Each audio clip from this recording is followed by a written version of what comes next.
All right, go ahead. Okay, Intel's DG1 GPU shown in the flesh. In recent weeks, there have been a few different leaks about Intel's discrete GPU dubbed the DG1. Most of them not that positive. Yeah.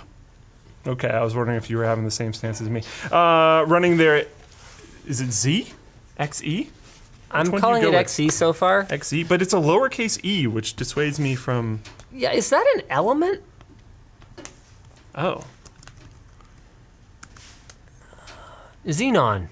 Oh, wow. Now that's going to get confusing. You're going to have your Xeons and your Xenons.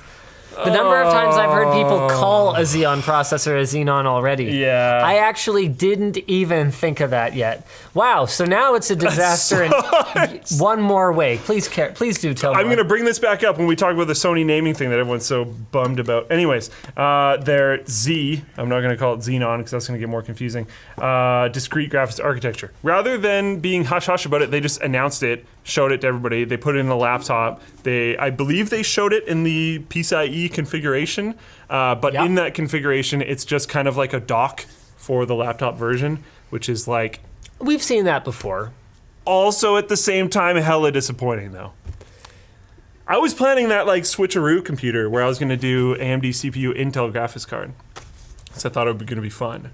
Now I'm like, maybe not. They haven't really given us any specs to speak of. No, but Steve from Gamers Nexus is hilarious, by the way. So great. He manually counted the frames in a video and determined that Destiny 2 was running at roughly 46 FPS on low 1080p. So performance similar to a GTX 960M or an RX 560 laptop edition. Not super exciting. Yeah, I mean, 960M, it's like... It is entirely PCI bus powered. Yeah, I mean, I guess... If you care. Yeah. I mean, I bet NVIDIA could build something 960M tier that is PCIe bus powered at this point. Sure, like, yep. Without much difficulty whatsoever. Yep. Yeah, this is pretty... notably not exciting. Maybe there's more than one graphics card coming? Maybe this is the one the leaks were about, so they were just like, hey. I've seen, and the funny thing about the lame thing about this is like, you don't know what you can and can't believe, right? Because I've seen posts on like Reddit and Twitter, people being like, I'm at Intel and I can't wait for when, the world's gonna see this. And like, I'm sitting here going, really? Yeah, so a very valid comment is that this is super early on, it hasn't been optimized, but that's a lot of performance to optimize. Yeah, you can't optimize a motorcycle into an 18-wheeler, Like it doesn't... when you talk about optimization, you're talking when you achieve a double-digit performance improvement. Okay, you did a great job. In this scenario, it's probably more intense than that, because like no game ever has been made for this type of GPU. Yeah, but Intel knows enough about building a GPU driver at this point that here's my counter argument to that. We've heard this time and time again. 3 months, 6 months, 9 months before release. I mean, Tom's Hardware has this spectacular running record of almost every new Intel CPU. Actually, I don't know if they've done it lately, but going back a while ago, so, like 3, 4 to 10 years ago, they had reviews, like nearly full reviews up of Intel CPUs months prior to launch. And it was always early silicon. And it was always early BIOSes, obviously, because you probably still remember. Even when you're a couple days from launch, you can still be getting BIOSes that'll change the performance by single, sometimes even double digits in certain edge cases.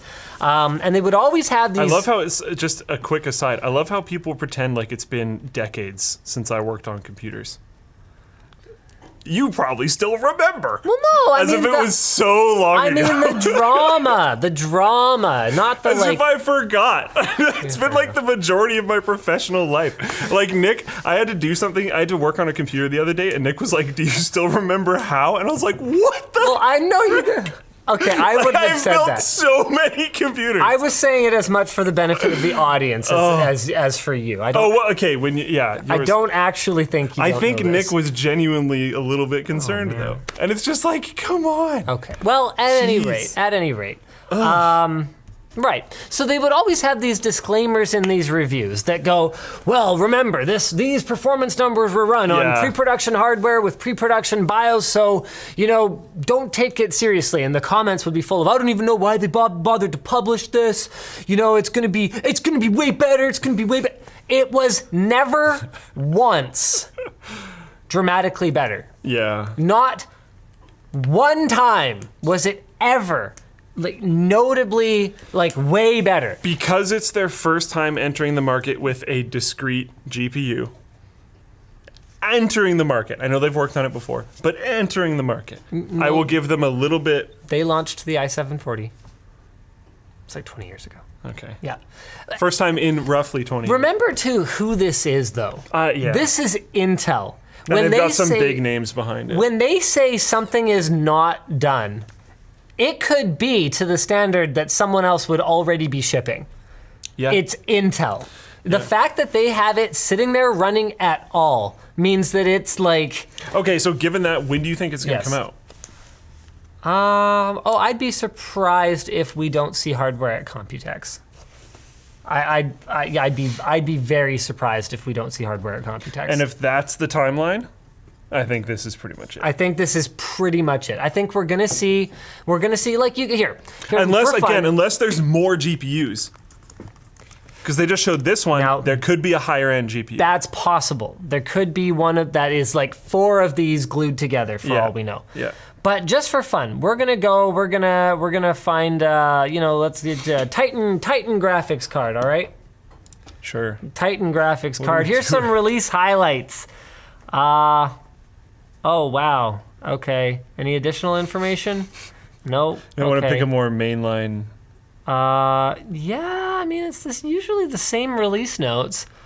The point that I'm trying to make here, guys, is how much of a performance improvement you typically expect to see from one driver release to another. Oh, okay. Yeah. So here, let's have a look at this one. Control F %. And nope. well, we got nothing specific there. Oh, is it really going to redo this search every time? I hate that.